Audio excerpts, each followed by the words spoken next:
decided, the secret plan nobody is talking about. What if I told you that the 2027 Nigerian presidential election has already been decided? Not by voters, not by PVCs, not by the democratic process you were taught to believe in, but in closed rooms by powerful men, using tools so sophisticated, so deeply embedded in Nigeria's own legal framework, that by the time you arrive at the polling unit, your vote will already be irrelevant. This is not a conspiracy theory. Every single thing I am about to tell you is documented, published, publicly available, hidden in plain sight. Tonight, the Silent Mentor reveals the complete blueprint of how Nigeria's 2027 election is being stolen before it even begins. How does a sitting president with one of the worst approval ratings in Nigerian history, a man whose government has presided over 30,000 deaths, record inflation, and 196 days abroad, how does that man position himself to win a free and fair election? The answer: he doesn't need a free and fair election. He needs a captured one.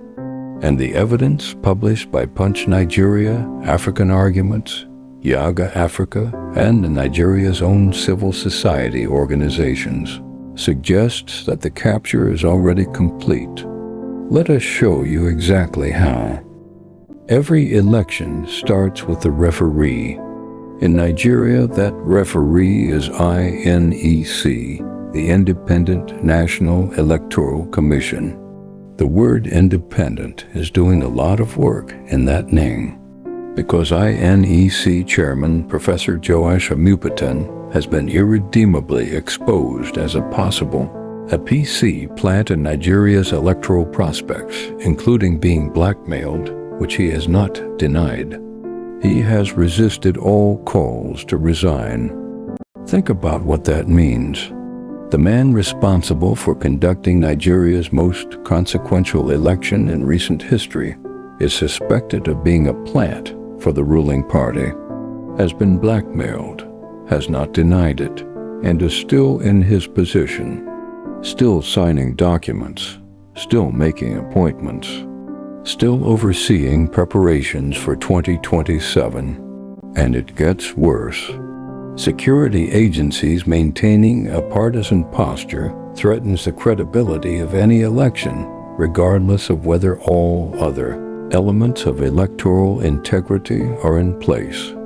The Interagency Consultative Committee on Election Security must retool and adopt the principle of patriotic non-alignment. Translation: the soldiers and police who will be deployed on Election Day are already suspected of partisan alignment. The referee is compromised, the security is compromised, and the election hasn't even happened yet. In February 2026, Nigerians took to the streets. They demanded one thing: that election results be transmitted electronically in real time from all 176,000 polling units. No gaps, no paper backups, no discretion.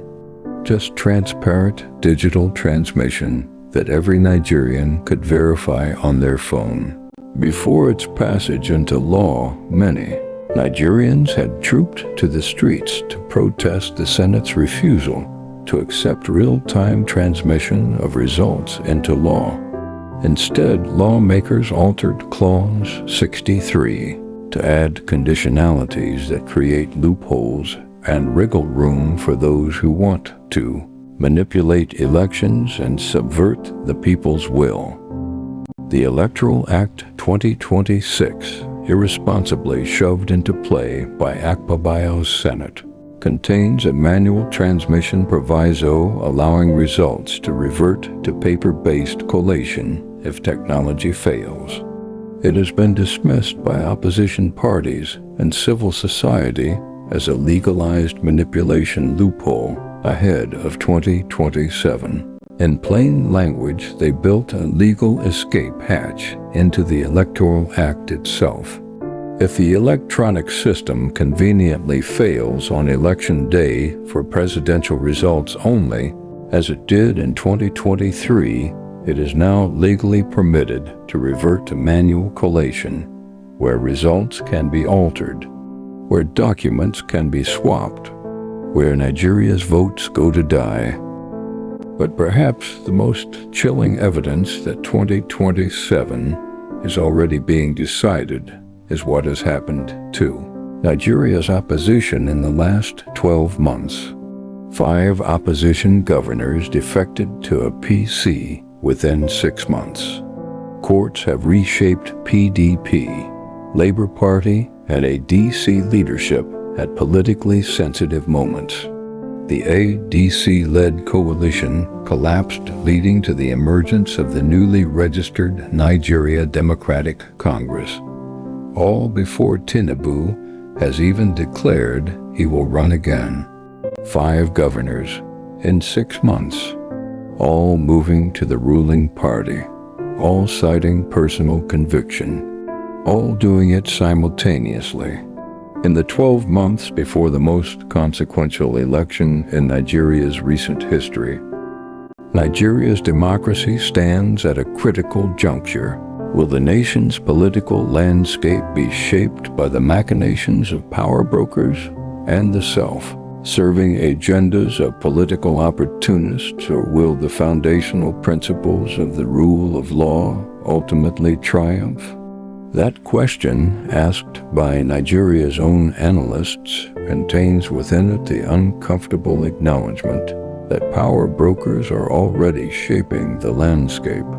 The question is only whether the rule of law can survive what they are doing. Here is the twist. Everything being done to decide 2027 before Election Day is being done legally. The Electoral Act, with its rigging loopholes, legally passed by the National Assembly and legally signed by the President. The INEC chairman, legally appointed. The defecting governors, legally crossing parties. The court rulings reshaping opposition leadership, legally obtained. This is the most sophisticated version of democratic capture ever attempted in Nigeria. They are not breaking the law. They are rewriting it. They are not stealing the election with guns and ballot boxes. The way it was done in 1999 and 2007, they are stealing it with lawyers, legislation, and institutional appointments in full public view, completely legally. And most Nigerians, busy surviving the economic crisis, are not watching closely enough to see it happening. Is Nigeria's 2027 election settled before it has been run? In normal times, Tinubu's candidature would be so weak as to be untenable. He came into office as a compromised political entity, locally and internationally, has performed atrociously in office, and continues to. And yet, the structural conditions being created suggest a man who is not worried about losing, because the game is already being played on a different board. Think about every Nigerian who registered for their PVC this year, who stood in the queue at INEC, who told their friends to register, who believed, despite everything, that 2027 could be different, that this time the votes would count, that this time the system would bend to the people's will. These are not naive people. They are Nigerians who have chosen hope over cynicism, which in this country takes extraordinary courage. And they deserve to know what they are walking into.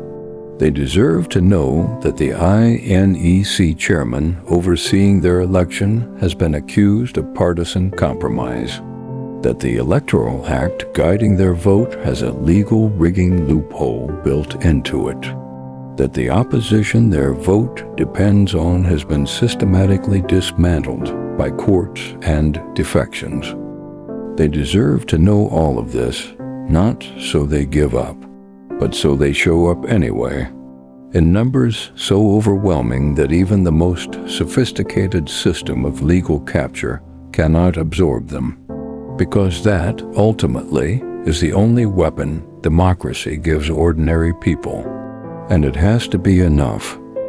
The 2027 election is scheduled for February 20, 2027. Party primaries are happening right now.